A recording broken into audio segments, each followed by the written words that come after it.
तो welcome class शुरू करते हैं एक नए टॉपिक के साथ जिसका नाम है ब्लैडर कैंसर। ठीक है, यूरिनरी ब्लैडर के अंदर कैंसर। आपको पता है यूरिनरी ब्लैडर एक रफ होलो ट्रायंगुलर शेप का ऑर्गन होता है जिसका काम क्या होता है, जो भी किडनी से यूरिन आता है उसको टेम्परेरी स्टोर करना। ठीक है, तो आपको ये भी पता है कि यूरिनरी ब्लैडर मिलके बना होता है यूरोथेलियल सेल से। ठीक है, और ये यूरोथेलियल सेल एक टाइप के ट्रांजिशनल सेल्स होते हैं, तो कह सकते हैं ट्रांजिशनल यूरोथेलियल सेल से मिलकर बना होता है। ठीक है, तो ये चीज़, तो जो ब्लैडर का कैंसर होता है इसका गुड प्रोग्नोसिस होता है। उसका कारण क्या है, ये अर्ली स्टेजेस के अंदर डायग्नोस हो जाता है। ठीक है, तो इसी वजह से इसको ट्रीट करना भी आसान होता है। लेकिन ब्लैडर का जो कैंसर होता है उसकी रियकरेंस के बहुत ज़्यादा चांसेस होते हैं, इसलिए कि किसी भी ब्लैडर कैंसर वाले पेशेंट को ये सजेस्ट किया जाता है कि वो लाइफ लॉन्ग फॉलो अप करता रहे, चेक कराता रहे, कहीं दोबारा से कैंसर डेवलप तो नहीं हो गया है। तो स्टार्ट करते हैं हम ब्लैडर कैंसर के। ठीक है, ये कैंसर ज़्यादातर जैसे यूरिनरी ब्लैडर मिलके बना होता है यूरोथेलियल सेल से, तो ये ज़्यादातर यूरोथेलियल सेल से ही ओरिजिनेट होता है कैंसर। ठीक है, तो लिख लेते हैं this cancer is mainly started from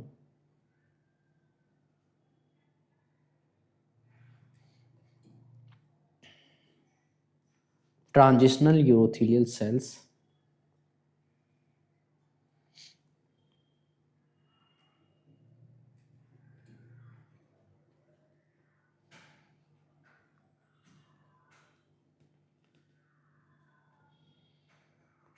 ठीक है, ये मोस्टली ट्रांजिशनल यूरोथेलियल सेल से ओरिजिनेट होता है। ठीक है, तो इसी वजह से इस कैंसर को हम कई बार बोलते हैं यूरोथेलियल कार्सिनोमा।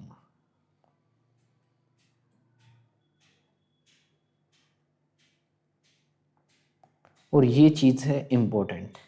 सबसे पहले तो ये ओरिजिनेट कहाँ से होता है, ट्रांजिशनल यूरोथेलियल सेल से, और इसको किस नाम से जानते हैं, यूरोथेलियल कार्सिनोमा। ठीक है, this is known as urothelial carcinoma. ठीक है,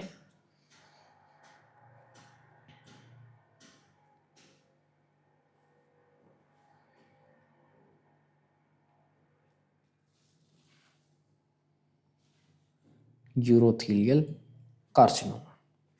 ओके, ये है इम्पोर्टेंट। ठीक है, और ये इस कैंसर का क्या गुड प्रोग्नोसिस है, इट हैज़ गुड प्रोग्नोसिस। क्यों, क्योंकि ये अर्ली स्टेजेस के अंदर पता लग जाता है,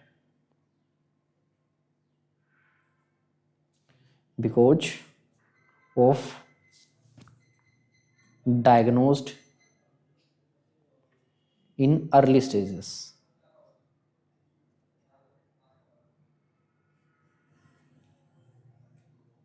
क्योंकि इसका अर्ली स्टेजेस के अंदर डायग्नोस हो जाता है, लेकिन ये कैंसर रियकरेंस बहुत जल्द ज़्यादा होता है। ठीक है, it can रियकर्स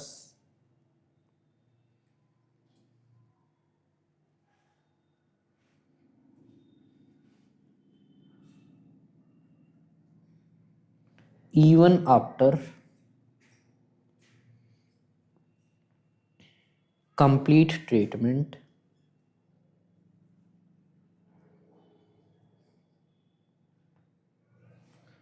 so regular follow up is required।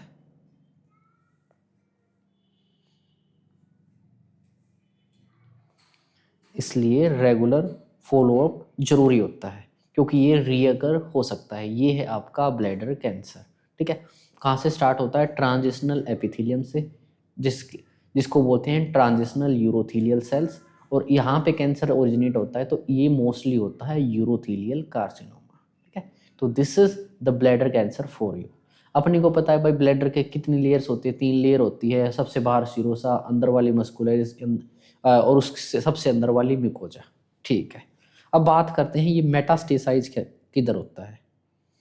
It metastasise to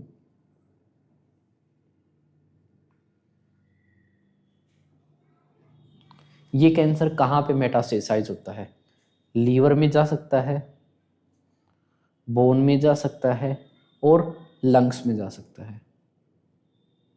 ठीक है, लीवर, बोन और लंग्स में मेटास्टेसाइज हो सकता है। अब बात करते हैं what is most common site of bladder cancer. अब हम बात करते हैं मोस्ट कॉमन साइट की।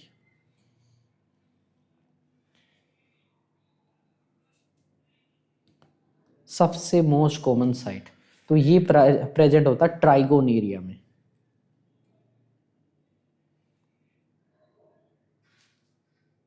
और इसको कीजिए हाईलाइट।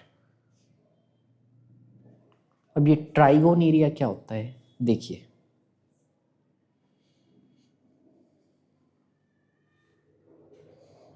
ये एक स्ट्रक्चर है आपके यूरिनरी ब्लैडर का। देखिए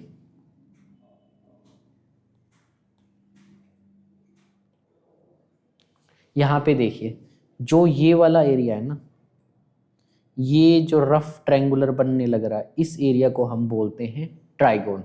यहाँ पे एक यूरिथ्रल ओपनिंग है, एक यहाँ से यूरिथ्रल ओपनिंग है, और यहाँ पे यूरिथ्रा आने लग रहा है। एक राइट किडनी से यूरेटर इधर आ गई, एक लेफ्ट किडनी से यूरेटर इधर ओपन हो गई, और ये यूरिथ्रा हो गया। तो इनके बीच में जो रफ ट्रायंगुलर स्ट्रक्चर बनने लग रहा है ना, जो इमेजिनरी ट्रायंगल बनने लग रहा है, इसको बोलते हैं हम ट्राइगोन। तो यहाँ पे सबसे ज़्यादा कैंसर डेवलप होता है, इस एरिया को बोलते हैं हम ट्राइगोन। दिस वन, ये वाला एरिया, इसको हम बोलते हैं ट्राइगोन। ठीक है, ये है ट्राइगोन एरिया जहां पे सबसे ज्यादा ब्लैडर कैंसर डेवलप होता है। ठीक है, अब बात करते हैं हम ईटियोलॉजी की, कि what can be etiology of bladder cancer.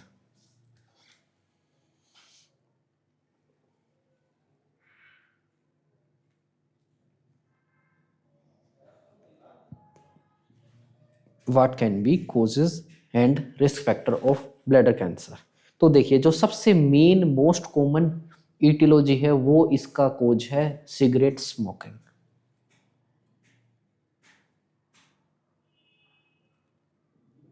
जितनी ज़्यादा सिगरेट पियोगे उतना ज़्यादा ब्लैडर कैंसर होने का रिस्क बढ़ेगा, मेन रिस्क फैक्टर। ऐसा कहा जाता है कि मोर देन 50% केसेस के अंदर सिगरेट स्मोकिंग का कोज रहता है। ठीक है, मोर देन 50% केसेस के अंदर। ठीक है, रिस्क फैक्टर रहता है सिगरेट स्मोकिंग। अब बात करते हैं अदर। ब्लैडर का जो टिश्यू होता है थोड़ा रेडियो सेंसिटिव होता है, तो इसलिए radio exposure is also a risk factor. Radio exposure.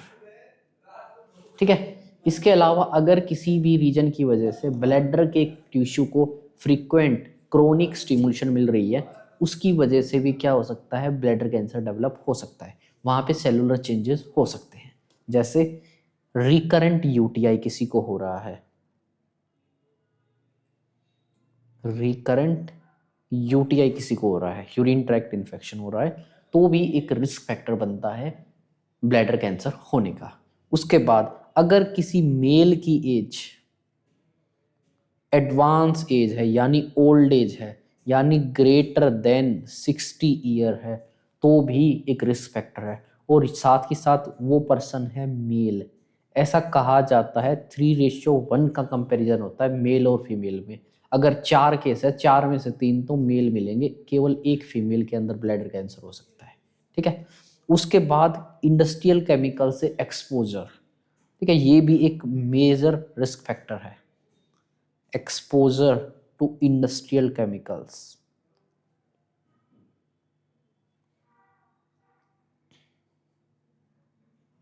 जैसे सबसे पहले तो डाई, बहुत सारी इंडस्ट्रीज के अंदर डाई का यूज होता है। उसके बाद रबर इंडस्ट्रीज, जो लेटेक्स रबर हम यूज करते हैं, जिसके ग्लव्स मिलके बने होते हैं, जिसका ब्लड यूरिनरी कैथेटर मिल बना होता है। साथ में प्लास्टिक इंडस्ट्री। ठीक है, तो ये सभी इंडस्ट्रीज, अगर कोई पर्सन इन इंडस्ट्रीज के अंदर काम कर रहा है तो उसके अंदर रिस्क फैक्टर काफ़ी ज़्यादा होगा। उसके बाद बात करते हैं जेनेटिक्स। जेनेटिक्स भी एक मेजर फैक्टर है ब्लैडर कैंसर होने का। ठीक है, जेनेटिक्स जेनेटिक्स के अंदर एक जीन होता है TP53 जीन, उसके अंदर अगर अबनॉर्मलिटी आ जाती है तो भी एक रिस्क फैक्टर बनता है ब्लैडर कैंसर होने का, TP53 जीन एबनॉर्मलिटी। ओके, ये जेनेटिक्स।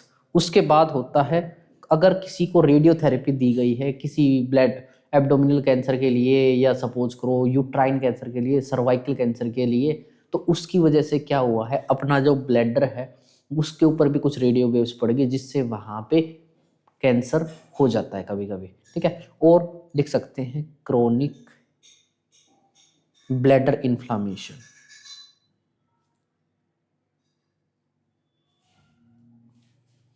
अगर किसी भी रीजन की वजह से ब्लैडर के अंदर क्रोनिक इन्फ्लामेशन हुई है तो भी रिस्क फैक्टर बनता है। यहाँ पे इंपॉर्टेंट है केवल एक सिगरेट स्मोकिंग। ठीक है, दिस इज इंपॉर्टेंट। ओके, ये चीज, ये हो गया आपका causes and risk factor complete. उसके बाद बात करते हैं हम इसके क्लिनिकल फीचर्स की।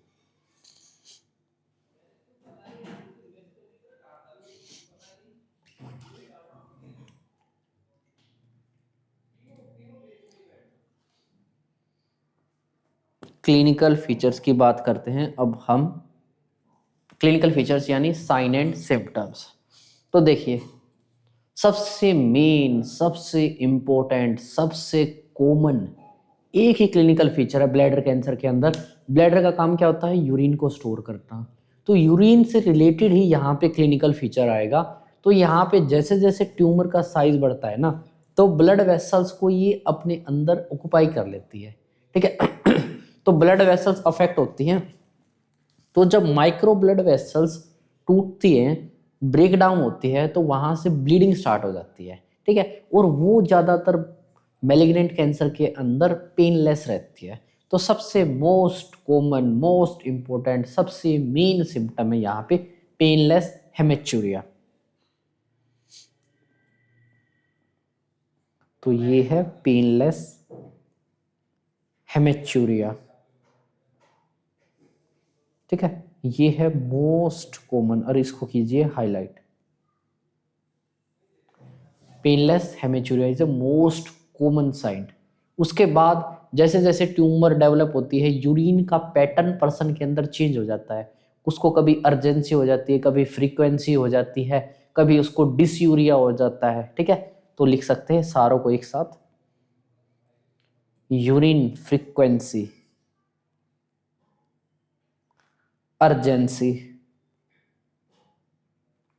Dysuria, difficulty in urination. ये सारी चीजें देखने को मिलेंगी किसके अंदर, ब्लैडर कैंसर के अंदर। ठीक है, और जब कैंसर बिल्कुल एडवांस स्टेजेस के अंदर होता है, तब पेशेंट को फाइनली पेन फील होता है। और पेन कहाँ पे होता है, जहां पे ब्लैडर होता है, पेन इन लोअर एब्डोमेन। ठीक है, पेन इन लोअर एब्डोमेन। और यही कुछ गिने चुने क्लिनिकल फीचर्स है जो ब्लैडर कैंसर के अंदर अपने को देखने को मिलते हैं। अब बात करते हैं हम डायग्नोसिस की।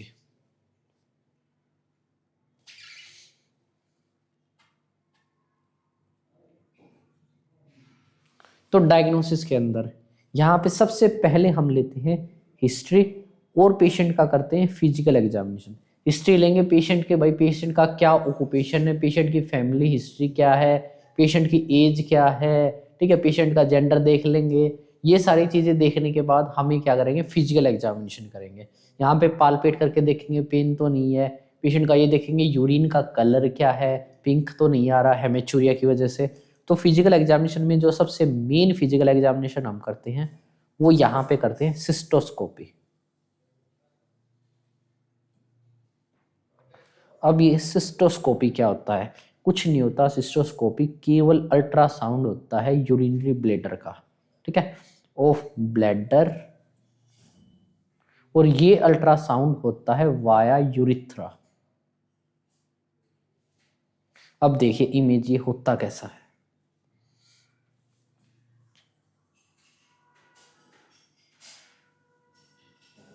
दिस इज द अल्ट्रासाउंड या this is the ultrasound of urinary bladder. यहाँ पे क्या करते हैं, हम एक प्रोब को वाया यूरिथ्रा इंसर्ट करते हैं। कहाँ पे इंसर्ट किया है हमने, यूरिनरी ब्लैडर के अंदर हमने इंसर्ट किया। देखिए ये एक प्रोब है जिसको सिस्टोस्कोप बोलते हैं, उसको क्या कर रहा है हमने यूरिथ्रा के अंदर इंसर्ट किया है और वाटर से फिल करके हमने अल्ट्रासोनोग्राफी कर देनी है। यहाँ पे इधर जो रेजिडेंट है, जो डॉक्टर है, वो देखने लग रहा है मॉनिटर के अंदर और एग्जामिनेशन करने लग रहा है। ये पेशेंट की पोजीशन देखिए, ये कौन सी पोजीशन है, ये है लिथोटमी पोजीशन। ठीक है, तो ये है आपका सिस्टोस्कोपी इंपॉर्टेंट। ठीक है, सिस्टोस्कोपी को सबसे पहले तो करो हाईलाइट। सिस्टोस्कोपी क्या होता है, ब्लैडर का यूएसजी होता है। ठीक है, इसमें प्रोब को हम वाया यूरिथ्रा इंसर्ट करते हैं। ठीक है, इसके अंदर और क्या क्या चीजें होता है, सबसे पहले तो इंपॉर्टेंट है सिस्टोस्कोपी की पोजीशन। सिस्टोस्कोपी के अंदर सबसे पहले पोजीशन आपको इमेज में दिख रही है, किस पोजीशन के अंदर हमने पेशेंट को लेटाया है, यहां पे हमने लिटाया है लिथोटमी पोजीशन। ठीक है, लिथोटमी पोजीशन। उसके बाद यहाँ पे है कॉम्प्लिकेशन। इस सिस्टोस्कोपी के क्या कॉम्प्लिकेशन अपने को देखने को मिलते हैं, what are the complication of cystoscopy. Complication भी इंपॉर्टेंट है, एग्जाम में पूछे गए हैं कॉम्प्लिकेशंस। ठीक है, कि क्या कॉम्प्लिकेशन अपने को देखने को मिलते हैं सिस्टोस्कोपी के। ठीक है, सबसे पहले तो यहाँ पे पेशेंट को हो सकता है ब्लीडिंग। जब हम सिस्टोस्कोपी कर रहे हैं, प्रोब की वजह से पेशेंट का कहीं पे भी टिश्यू हिट हो सकता है, ब्लड वेसल रप्चर हो सकती है, जिसकी वजह से ब्लीडिंग हो सकती है। सेकंड, जब ब्लीड होएगी तो ये ब्लीड जब रुक जाती है, कहीं पे भी ब्लड रुक जाता है तो क्लोट्स बन जाते हैं। तो अगर क्लोट्स आने लगे तो ये भी एक कॉम्प्लिकेशन है। तीसरा, प्रोब की वजह से कई बारी परफोरेट हो जाता है अपना ब्लैडर, यानी परफोरेशन। ये तीनों है कॉम्प्लिकेशन और तीनों है काफी इंपॉर्टेंट, वेरी इंपॉर्टेंट। ये तीन कॉम्प्लिकेशन वेरी वेरी इंपॉर्टेंट है। एग्जाम में डायरेक्ट एमसीक्यू आएगा, 4 कॉम्प्लिकेशन दे देंगे, इनमें से पूछेंगे इनमें से क्या कॉम्प्लिकेशन नहीं है। ठीक है, तो आपको तीनों कॉम्प्लिकेशन याद होनी चाहिए। उसके बाद ये तो थे कॉम्प्लिकेशन। अब बात करते हैं नॉर्मल इफेक्ट। ठीक है, ये तो कॉम्प्लिकेशन थे, ये है नॉर्मल इफेक्ट या नॉर्मल एक्सपेक्टेड फाइंडिंग्स जो नॉर्मली प्रेजेंट होती है। ठीक है, जिसके लिए जो कोई सीरियस चीज नहीं है, जो ज्यादातर प्रेजेंट होती है आफ्टर सिस्टोस्कोपी। ठीक है, तो ये नॉर्मल इफेक्ट की बात करेंगे। 3 नॉर्मल इफेक्ट होते हैं और 3 ही कॉम्प्लिकेशन होते हैं। जैसे नॉर्मल इफेक्ट क्या है, जब पेशेंट यूरिन करेगा तो कुछ टाइम तक पिंक कलर का यूरिन आएगा। ठीक है, ये क्या है, एक नॉर्मल एक्सपेक्टेड इफेक्ट है। नॉर्मल पिंक कलर यूरिन ये प्रेजेंट हो सकता है आफ्टर सिस्टोस्कोपी, ये नॉर्मल इफेक्ट है। Second, bladder after the completion of cystoscopy we can see that patient का ब्लैडर मे हैव स्पाज्म। ठीक है, तो ये है spasm, spasm of bladder. Bladder का स्पाज्म हो सकता है, ये भी नॉर्मल अफेक्टेड है, एक्सपेक्टेड है कि भाई स्पाज्म हो ही जाता है। तीसरा, कभी कभी पेशेंट को बैक पेन भी फील होता है, ये टेम्परेरी है। ये तीनों इफेक्ट कुछ टाइम के बाद ये तीनों इफेक्ट सबसाइड्स हो जाते हैं, इसलिए ये तीनों भी याद करने जरूरी है। ये इसलिए जरूरी है क्योंकि आपको पता होना चाहिए क्या एक्सपेक्टेड नॉर्मल इफेक्ट है और क्या कॉम्प्लिकेशंस है, क्या साइड इफेक्ट है। ठीक है, साइड इफेक्ट और नॉर्मल इफेक्ट के बारे में आपको पता होना चाहिए। ठीक है, तो ये दोनों चीजें आपको याद होनी चाहिए। ठीक है, उसके बाद अगर ऐसा कुछ होता है, कहते हैं अगर एग्जाम में फिर भी पूछ लिया जाए कि भाई स्पाज्म हो गया ब्लैडर का, तो अपने को क्या नर्सिंग इंटरवेंशन करना है, तो ऐसे पेशेंट को अपने को क्या करना है, हॉट वाटर थेरेपी देनी है। हॉट वाटर थेरेपी ब्लैडर के केस में हम कैसे देंगे, सिड्ज बाथ से। ठीक है, तो यहाँ पे इसको नॉर्मल इफेक्ट्स को मैनेज करने के लिए हम क्या कर देंगे, हम नॉर्मल इफेक्ट यानी स्पाज्म को, ब्लैडर का स्पाज्म हो गया है, उसको काउंटर करने के लिए, उसको ट्रीट करने के लिए हम क्या कर देंगे, पेशेंट को सिड्ज बाथ प्रोवाइड करेंगे। यही सिड्ज बाथ जो हम किसके अंदर देते हैं, सिड्ज बाथ किसके अंदर, हेमरोइड्स के अंदर, ठीक है। तो सीड्स बात हम प्रोवाइड करते हैं हेमरोइड्स के अंदर, ओके। तो ये है मैनेजमेंट। अब बात करते हैं सेकंड डायग्नोसिस। पहला तो हो गया अपना सिस्टोस्कोपी, उसके बाद और कैसे हम डायग्नोस कर सकते हैं ब्लैडर कैंसर को। हम ब्लैडर कैंसर को डायग्नोस कर सकते हैं ब्लैडर का स्पेसिमेन लेके,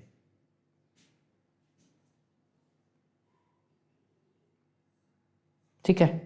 या हम कैसे डायग्नोस कर सकते हैं, बायोप्सी लेके, ब्लैडर की बायोप्सी लेके। या हम कैसे डायग्नोस कर सकते हैं, हम सीटी कर सकते हैं, हम एमआरआई कर सकते हैं, हम पेट स्कैन कर सकते हैं। ये सारी चीज़ है डायग्नोसिस। स्पाइसी अपने को इंपॉर्टेंट होता है, बायोप्सी हमेशा कंफर्मेटरी टेस्ट होती है, ठीक है। तो ये चीज़, ओके, ये हो गया आपका डायग्नोसिस खत्म। अब बात करते हैं हम मैनेजमेंट की। Now we talk about the management.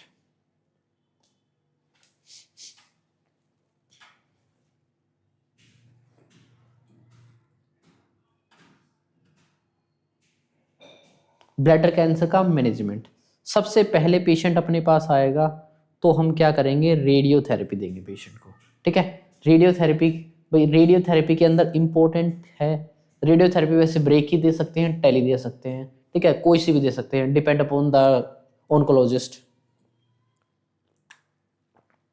लेकिन इंपॉर्टेंट ये है, अगर हम ब्लड रेडियोथेरेपी दे रहे हैं तो पेशेंट जो यूरिन पास करेगा उसको as a biohazard treat करना है। उसको भी मानना है कि ये रेडियो एक्टिव हो चुका है, तो उसको नॉर्मल यूरिन के साथ एक्सक्रीट नहीं कराना है, ठीक है। तो इसके अंदर केवल एक यही इंपॉर्टेंट है, treat urine as biohazard, क्योंकि यूरिन भी अब इस टाइम पे रेडियो एक्टिव हो चुका होगा, ठीक है। तो treat urine as biohazard. उसके बाद बात करते हैं सर्जिकल मैनेजमेंट की। नहीं, उससे पहले कीमोथेरेपी दे सकते हैं भाई, लो जी कीमो दे दी। और तीसरा है सर्जिकल।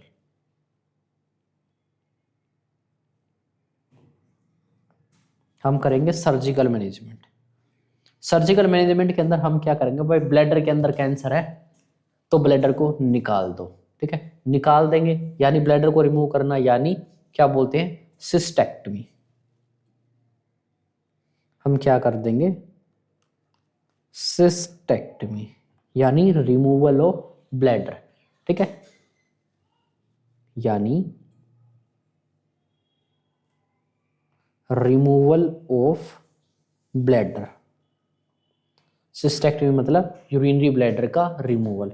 और देखिए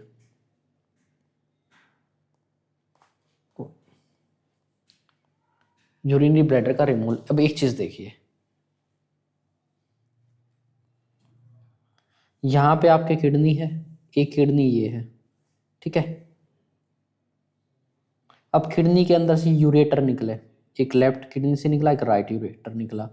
यहां पे था आपका रफ ट्रायंगुलर शेप के अंदर आपका ब्लैडर, यहाँ कनेक्ट हो गए।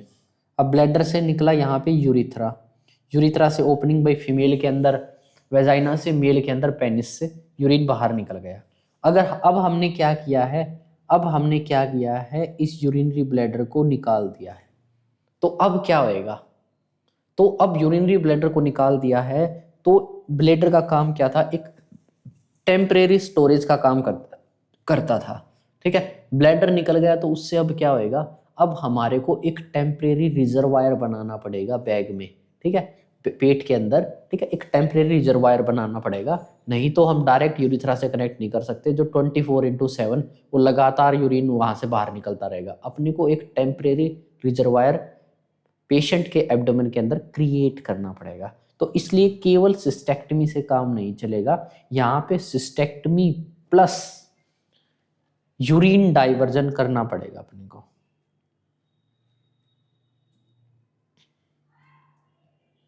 सिस्टेक्टमी प्लस यूरिन डाइवर्जन। अब यूरिन डाइवर्जन करने के लिए कुछ 2-3 इंपॉर्टेंट सर्जरी हैं जो अपने को करनी पड़ेगी, परफॉर्म करनी पड़ेगी, जिसके अंदर सबसे पहली इंपॉर्टेंट सर्जरी है जिसका नाम है इलियल कॉन्ड्यूइट। इलियल कॉन्ड्यूइट, ये है काफ़ी इम्पोर्टेंट सर्जरी, इसका नाम आपने जरूर सुना होगा।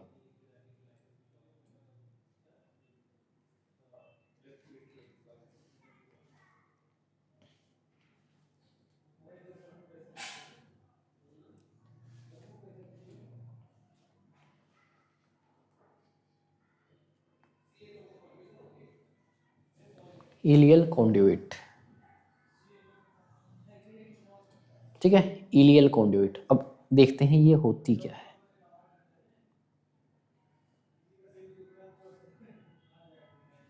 ये देखिए,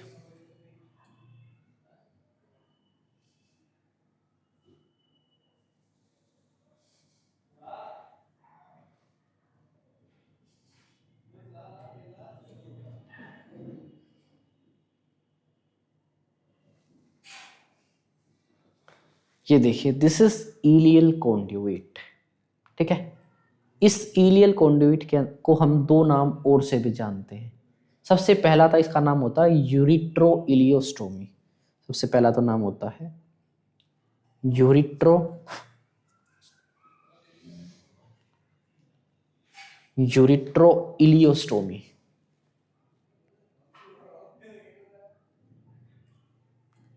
ठीक है, यूरिट्रो इलियोस्टोमी। और इसके साइंटिस्ट के ऊपर इसका नाम रखा गया है ब्रिकर्स प्रोसीजर। ब्रिकर्स प्रोसीजर, ठीक है, इसका नाम है ब्रिकर प्रोसीजर, ठीक है। This is uretero ileostomy. अब इसके अंदर होता क्या है, देखिए, इधर देखिए, हमने क्या किया है, किडनी से दोनों से क्या निकले हैं, यूरेटर्स निकले हैं। ये क्या है, यूरेटर है, और ये भी क्या है, यूरेटर है। दोनों किडनी से यूरेटर निकले, उसको अब हमने क्या करना है, यूरिन का एक टेम्परेरी रिजर्वायर बनाना है। तो टेम्परेरी रिजर्वायर बनाने के लिए हमने ये एक स्ट्रक्चर लिया। ये क्या होता है, इलियम का एक पार्ट होता है। अपनी जीआईटी होती है ना, जीआईटी के अंदर जो स्मॉल इंटेस्टाइन होती है, उसका सबसे लंबा पार्ट होता है इलियम। हमने क्या किया, उस इलियम का एक पार्ट कट किया है, पार्ट कट करके उससे एक आर्टिफिशियल रिजर्वायर बनाया है, ठीक है। उसको बोलते हैं इलियल कॉन्ड्यूइट। अब ये नहीं कि पार्ट लेके हमने क्या करा, डायरेक्ट हमने क्या करा, ये रिजर्वायर बना दिया। हमने क्या करना है, देखिए, एक इलियम सपोज करो, हमने क्या करा, एक ये इलियम का पार्ट है, ये ले लिया है, this is the part of ilium.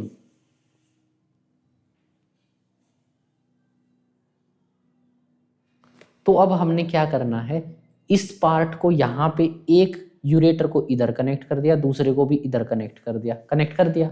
अब हमने क्या करना है, एक साइड का जो हिस्सा है ना, उसको क्लोज कर दो, उसको स्टिच लगा के इसको बिल्कुल क्लोज कर दो, बिल्कुल बंद कर दो।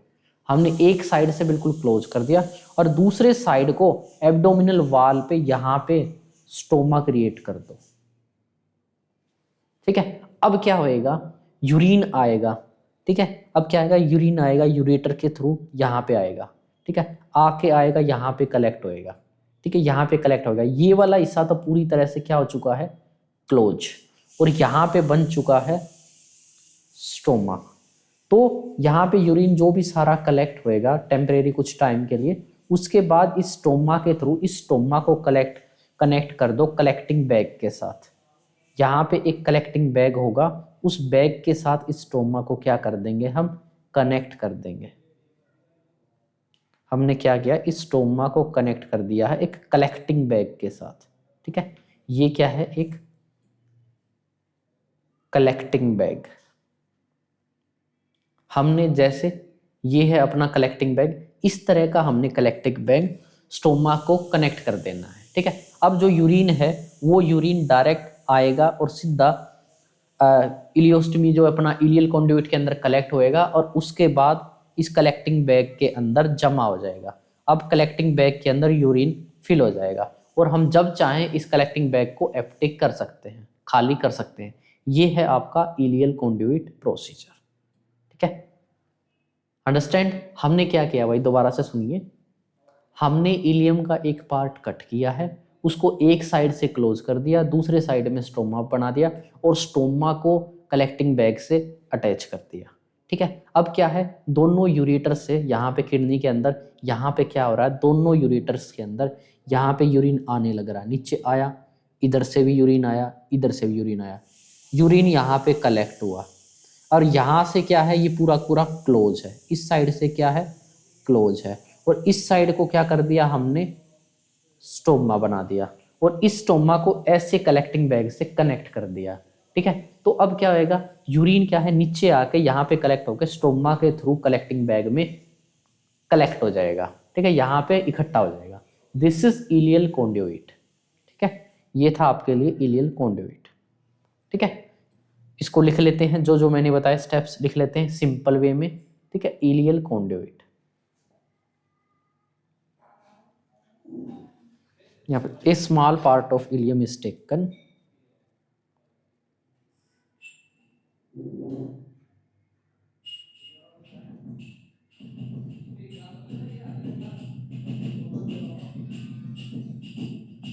ए small part of ileum is taken. उसके बाद क्या किया है, इलियम का एक स्मार्ट पार्ट लेके, ठीक है, हमने क्या किया है, वन साइड इज क्लोज्ड,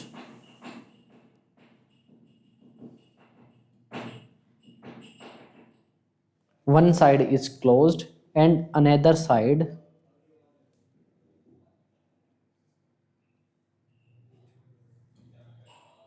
और another side पे क्या किया है, another side is opened by stoma।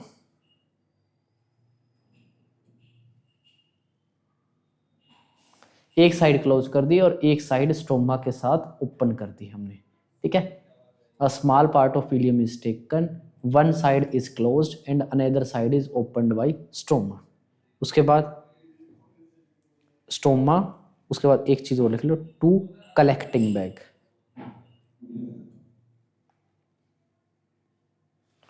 Stoma से कलेक्टिंग बैग से ओपन छोड़ दिया हमने।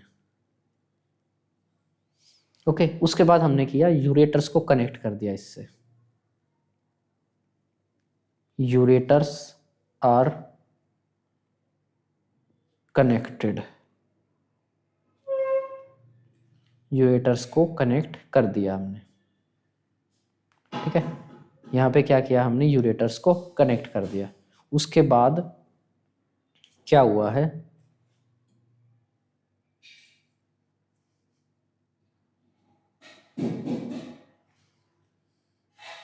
यूरेटर्स को कनेक्ट करने के बाद क्या हुआ है, अब यूरिन क्या हो रहा है, urine is continuously, urine is continuously drained to collecting bag,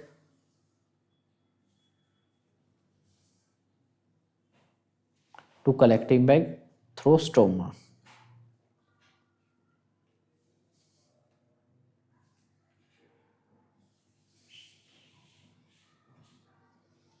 stoma के थ्रू अब क्या हो रहा है, यूरिन कलेक्टिंग बैग के अंदर कलेक्ट हो रहा है। ये था आपका इलियल कॉन्ड्यूइट, या जिसको हमने बोल देते हैं ब्रिकर्स प्रोसीजर, या जिसको हमने बोल देते हैं यूरिट्रोइलियोस्टोमी। ठीक है, तो ये था आपका इलियल कॉन्ड्यूइट। इसके अंदर एक तो ये प्रोसीजर की इमेज देख लीजिए। ठीक है, और यहाँ पे इंपॉर्टेंट है इस प्रोसीजर का मैनेजमेंट। ठीक है, ठीक है, इस प्रोसीजर के अंदर सबसे पहले हम बात करते हैं कुछ कॉम्प्लिकेशंस की। इलियल कॉन्ड्यूइट के अंदर अपने को क्या क्या कॉम्प्लिकेशंस देखने को मिलते हैं। ठीक है, हम सबसे पहले बात करते हैं कॉम्प्लिकेशंस की। ठीक है, कॉम्प्लिकेशंस, सबसे पहले यहाँ पे यूरिन कलेक्ट हो रहा है। यूरिन क्या है, एक वेस्ट है जिसके अंदर काफ़ी सारा वेस्ट होगा। ठीक है, यूरिया वगैरह बहुत सारी चीज़ें होती हैं। ठीक है, तो यहाँ पे ऑब्स्ट्रक्शन होने का रिस्क हमेशा बना रहता है। यहाँ पे ऑब्स्ट्रक्शन होने का रिस्क हमेशा बना रहता है यूरिन की वजह से। ठीक है, और अगर ऑब्स्ट्रक्शन हो गई, अगर सपोज करो यहाँ पे ऑब्स्ट्रक्शन हो गई, तो यूरिन का क्या है, फ्लो रिवर्स स्टार्ट हो सकता है। वापस से किडनी के पास यूरिन जाने लग जाएगा, क्योंकि आगे बाहर निकलने का रास्ता नहीं है, ऑब्स्ट्रक्शन हो गई है। उससे क्या है, यूरिन ऊपर वापस जाने लग रहा है, और उससे क्या होएगा, किडनीज के अंदर यूरिन कलेक्ट होना शुरू हो जाएगा। फ्लूइड कलेक्ट हो जाना किडनी के अंदर क्या बोला जाता है, हाइड्रोनेफ्रोसिस। तो यहाँ पे अपने को हाइड्रोनेफ्रोसिस देखने को मिल सकता है। ये क्यों हुआ है, ऑब्स्ट्रक्शन की वजह से।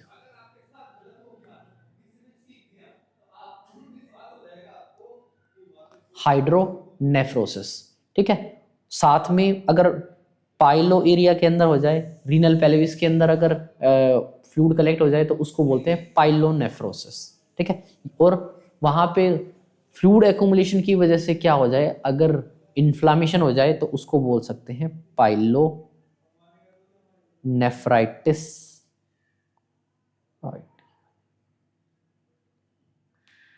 पाइलोनेफ्राइटिस, ठीक है।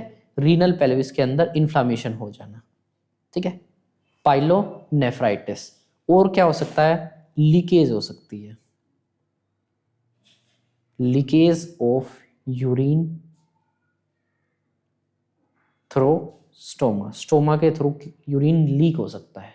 ये भी कॉम्प्लिकेशन देखने को अपने को मिल सकती है, ठीक है। और यहाँ पे एक बार एग्जाम में पूछा गया था कि भाई एक इलियल कॉन्ड्यूइट है, वहां पे क्या है, एक बार यूरिन का फ्लो निकलना बंद हो गया, तो यूरिन का फ्लो बाहर नहीं निकल रहा है, तो एज ए नर्सिंग ऑफिसर हम क्या करेंगे। वहां पे एक ऑप्शन था, हम उसको फ्लश कर देंगे।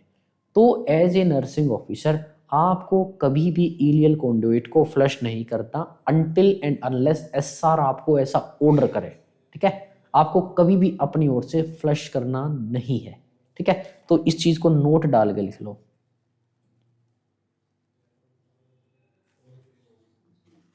ठीक है। There is no need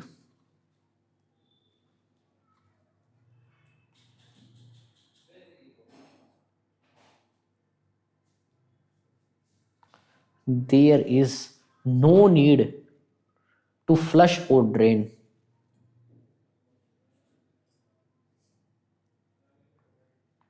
ileal conduit, ठीक है। There is no need to flush और ड्रेन इलियल कॉन्ड्यूइट, ठीक है। अब यहाँ पे स्टोमा क्रिएट हुआ है, तो भाई अपने को स्टोमा की केयर भी करनी पड़ेगी। तो स्टोमा केयर क्या करते हैं, जैसा अपनी कोलोस्टमी की स्टोमा की केयर है, सेम यहाँ पे भी करनी है, ठीक है। वही चीज यहीं पे भी अप्लाई करती है। तो अपने को क्या करना है, स्टोमा केयर करना है। जो हमने कोलोस्टमी के अंदर स्टोमा पढ़ा था, सेम इधर भी करना है, ठीक है। स्टोमा केयर के अंदर अपने को क्या करना है, एक तो भाई बैग को भाई कब खाली कराते हैं, कोलोस्टमी के अंदर 1/3, यहाँ पे भी बैग को कब खाली करेंगे, 1/3। कोलोस्टमी के अंदर बैग को चेंज करते हैं वीकली, यहाँ पे भी करेंगे वीकली, ठीक है। तो एम्प्टी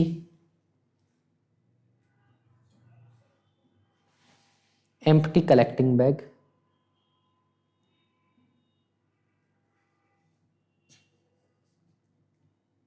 व्हेन 1/3 फुल, जब 1/3 फुल हो जाए उस टाइम पे एम्प्टी कर देना है। उसके बाद क्लीन करो, clean the clean the skin around stoma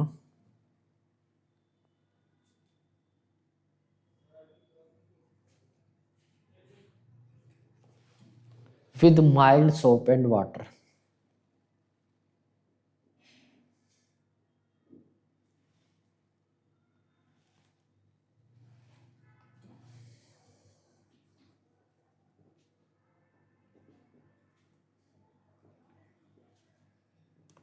mild soap और वाटर के साथ स्किन को क्लीन करना है अपने को। और क्या कर सकते हैं हम भाई, हर बैग को कब चेंज करना है, weekly. Change the bag every weekly. Collecting bag को हर एक वीक पे चेंज कर देना है अपने को, ठीक है। और अपने को क्या करना है, डायरेक्ट वाटर फ्लो अवॉइड करना है स्टोमा के ऊपर, ठीक है। तो लिख लेते हैं, avoid direct water flow over stoma, stoma के ऊपर डायरेक्ट वाटर फ्लो अपने को अवॉइड करना है, ठीक है। तो ये था आपकी स्टोमा केयर, ठीक है। और एक चीज और, पैच का साइज पूछा गया था एम्स दिल्ली 2020 में, ठीक है, कि पैच का साइज कितना होना चाहिए, वो पैच जो हम स्टोमा को कवर करने के लिए अप्लाई करते हैं। तो जितना स्टोमा का साइज होता है ना, उससे 3 mm ज़्यादा होना चाहिए। Patch size should be 3 mm more than stoma size. ये चीज़ अपने को कर लेना है, ठीक है। ये थी आपकी स्टोमा केयर। उसके बाद आप बताइए स्टोमा का नॉर्मल कलर।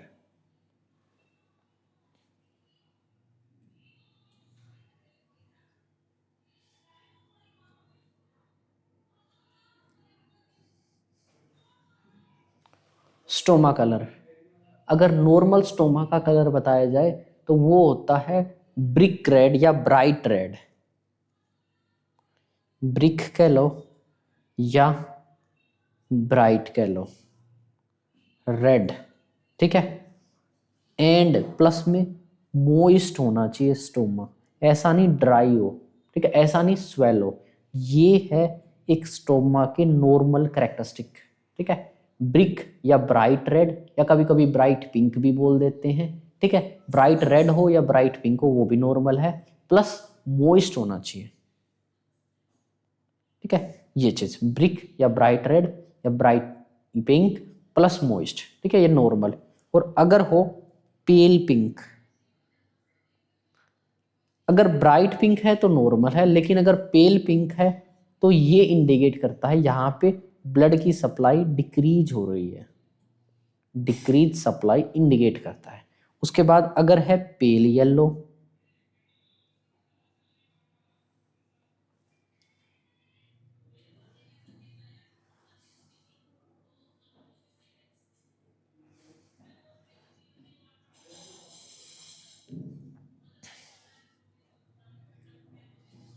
अगर है पेल येलो तो ये इंडिकेट कर रहा है कि पर्सन के अंदर है एनीमिया, ठीक है, पर्सन के अंदर है एनीमिया, ठीक है। और अगर पर्पल है, पर्पल या ब्लू कलर का हो गया है, पर्पल है या ब्लू है, तो ये इंडिकेट कर रहा है साइनोसिस, ठीक है। तो ये इंडिकेट कर रहा है साइनोसिस। और इस केस के अंदर अपना एक ही मैनेजमेंट होगा, एचसीपी को इन्फॉर्म कर दो कि भाई पेशेंट के स्टोमा के अंदर साइनोसिस होने लग रहा है, चेक कीजिए क्या दिक्कत होगी, ठीक है।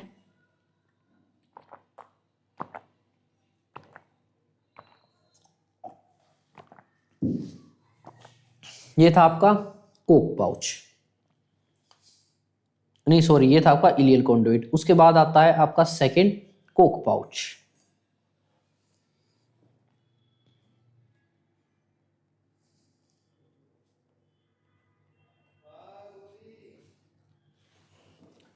अब बात करते हैं हम कोक पाउच की, ठीक है। कोक पाउच, तो कोक पाउच की एक बार इमेज देखिए,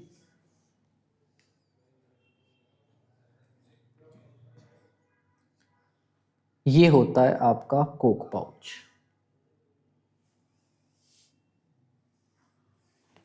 this is the Coke pouch, ठीक है। ये है इमेज देखिए, यहां पे हमने क्या किया, कोक पाउच के अंदर थोड़ा सा इलियम का पार्ट लिया, थोड़ा सा असेंडिंग कोलोन का पार्ट लिया, इलियम और असेंडिंग कोलोन के पार्ट को लेके आपस में जोड़ा, आपस में कनेक्ट किया और एक आर्टिफिशियल पाउच क्रिएट कर दिया via ileum and ascending colon, ठीक है। और उसको एक स्टोमा कनेक्ट कर दिया जहां से यूरिन बाहर निकले, ठीक है। यहाँ पे हमने क्या करना है, स्किन के ऊपर एक निप्पल वाल्व बना देनी है, निप्पल वाल्व, ठीक है। उस निप्पल वाल्व से क्या करना है, अपने को कैथेटर डाल देना, यहाँ पे जैसे एक कैथेटर डला हुआ इमेज के अंदर, ठीक है। ये कैथेटर अपने को डले रखना है जब तक ये निप्पल वाल्व, जो ये है ना, स्टोमा नहीं, ये स्किन लेवल निप्पल वाल्व है, दिस इज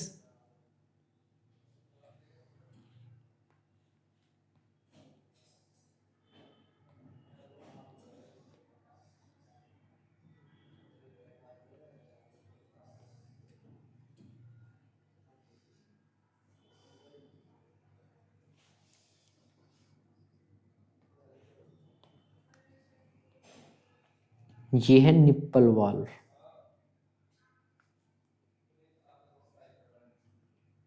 ठीक है, ये क्या है, निप्पल वाल्व है, ये स्किन पे है। और ये क्या है, कैथेटर है, इसको बोले कोक पाउच। ये मिलके बना होता है एक तो इलियम से और एक असेंडिंग कोलोन से।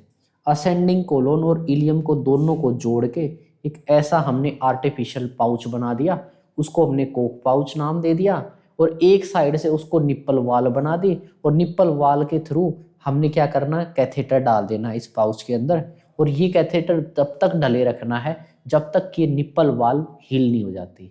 और जब ये निप्पल वाल हील हो जानी है तो हमने कैथेटर को रिमूव कर देना है और पेशेंट को घर पे भेज देना है। घर पे जाने से पहले पेशेंट को एक टीचिंग देनी है, एक एजुकेशन देना है, एजुकेट करना है कि अपने को, आपको ना हर 4 से 6 घंटे में अपने आप को इस निप्पल वाल के थ्रू सेल्फ कैथेटराइज करना है और वाल इस पाउच को खाली कर देना है। 4 से 6 घंटे के अंदर आपका पाउच फिल हो जाएगा, तो आपको हर 4 से 6 घंटे के अंदर अपने आप को सेल्फ कैथेटराइज करना है वाया निप्पल वाल। ठीक है, ये आपको पेशेंट को सिखा देना है। ठीक है, तो ये है आपका कोक पाउच। ठीक है, कोक पाउच साइज में थोड़ा सा बड़ा होता है as compare to ileal कॉन्ड्यूइट।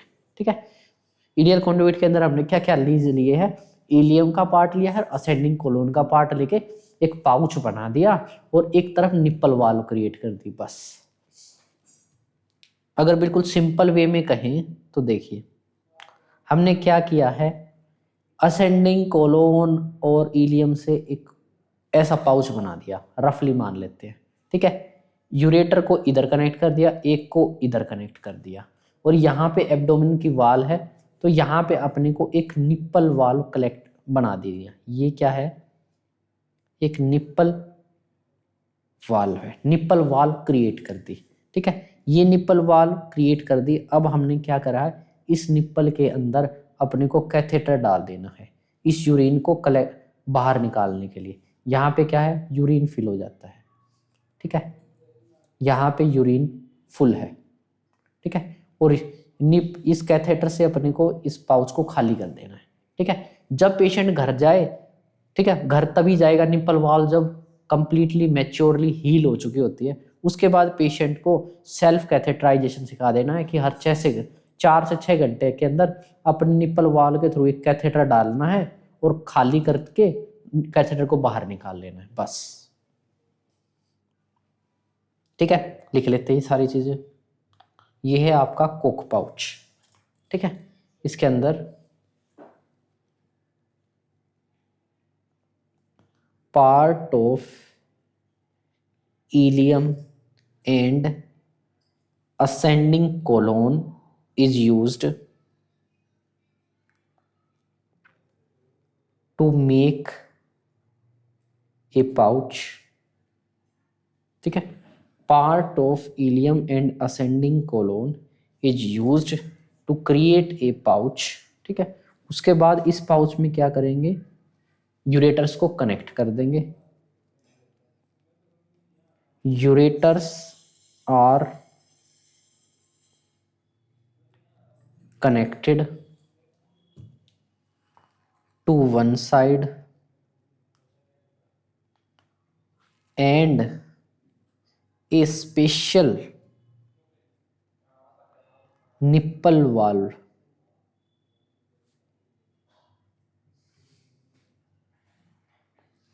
and a special nipple valve is constructed and a special nipple valve is constructed और एक स्पेशल निप्पल वाल कंस्ट्रक्ट कर दिए to attach to skin, skin की साइड। ठीक है, उसके बाद फिर हमने क्या करना है, इनिशियली तो यूरिनरी कैथेटर डाले रखेंगे। इनिशियली यूरिनरी कैथेटर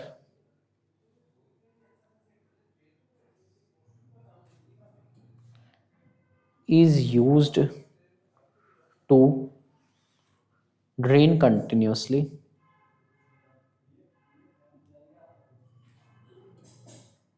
ठीक है, use to drain continuously until, कब तक, जब तक कि निप्पल वाल्व हील नहीं हो जाती।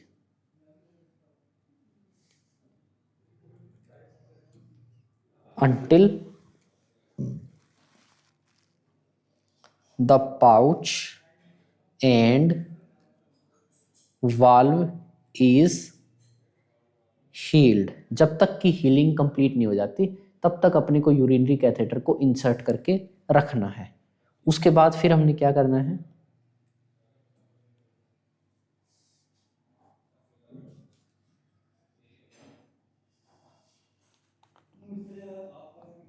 उसके बाद फिर हमने क्या करना है, after removing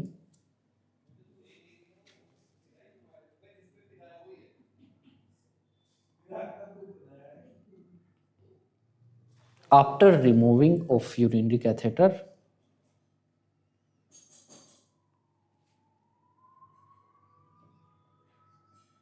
after removing of urinary catheter, patient is teached about, patient is taught about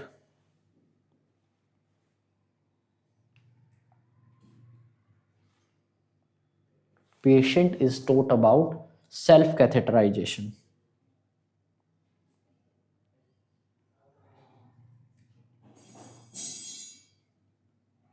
patient is taught about self catheterization to drain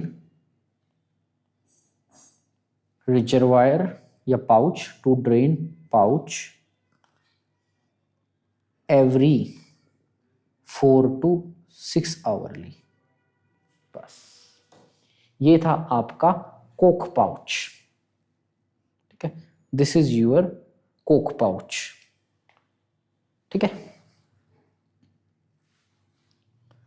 उसके बाद एक और पाउच होता है जिसका नाम होता है Indiana pouch.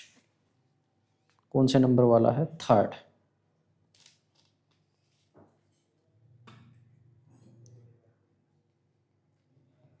Indiana pouch.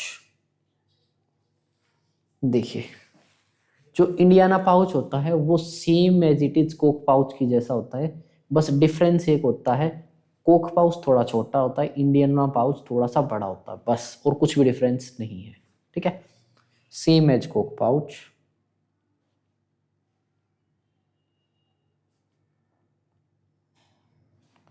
But bigger in size.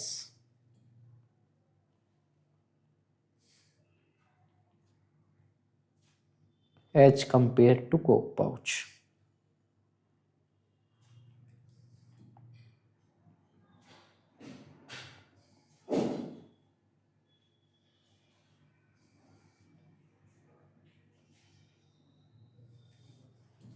बस कोक पाउच से थोड़ा सा बड़ा होता है। ठीक है, ये चीज। अब एक और छोटा सा प्रोसीजर होता है, सर्जिकल मेथड होता है। ठीक है, ये तो पाउच हो गया, एक सर्जिकल मेथड और होता है। ठीक है, जिसका नाम होता है यूरिट्रोस्टोमी। यूरिट्रोस्टोमी इनसे अलग होता है, उसका नाम होता है यूरिट्रोस्टोमी। यूरिथ्रोस्टोमी।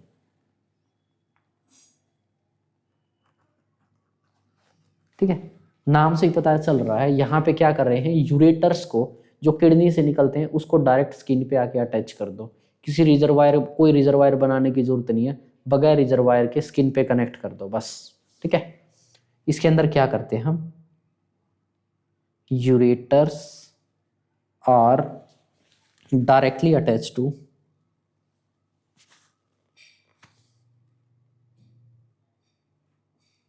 ureters are directly attached to surface of skin।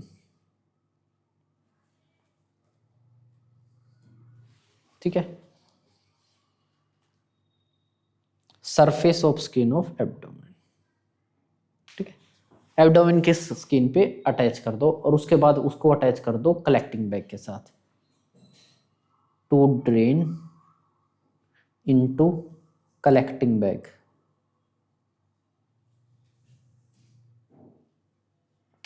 ये चीज।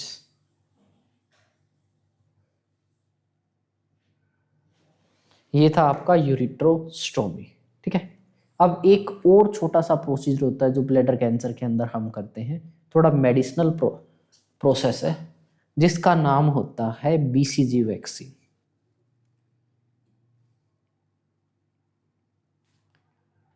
बीसीजी वैक्सीन, ठीक है।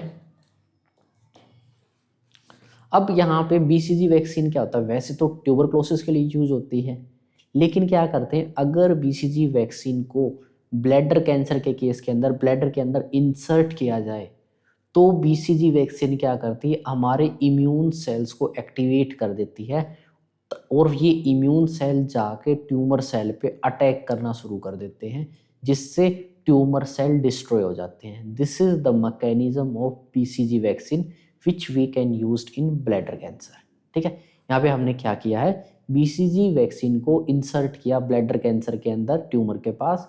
बीसीजी वैक्सीन ने इम्यून सिस्टम, इम्यून सेल्स को एक्टिवेट करा, और इम्यून सेल ने क्या किया, ट्यूमर सेल पे अटैक किया, जिससे ट्यूमर डिस्ट्रॉय हो गई, ठीक है। तो ये क्या है, इसके अंदर लिख लेते हैं, directly insert into bladder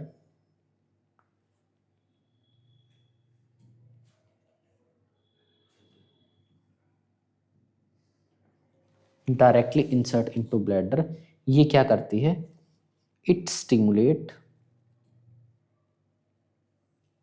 immune cells, it stimulate immune cells to attack cancer cells,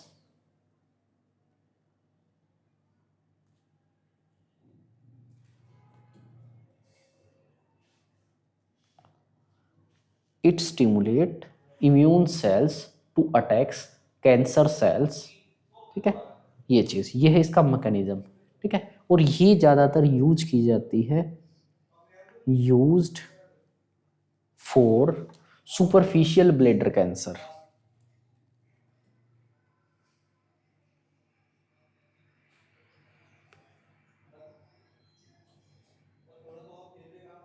ठीक है।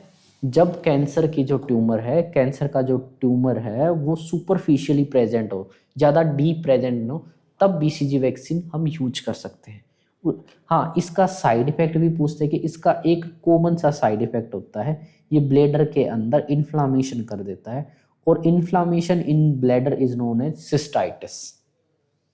तो ये क्या करती है, सिस्टाइटिस कोज करती है।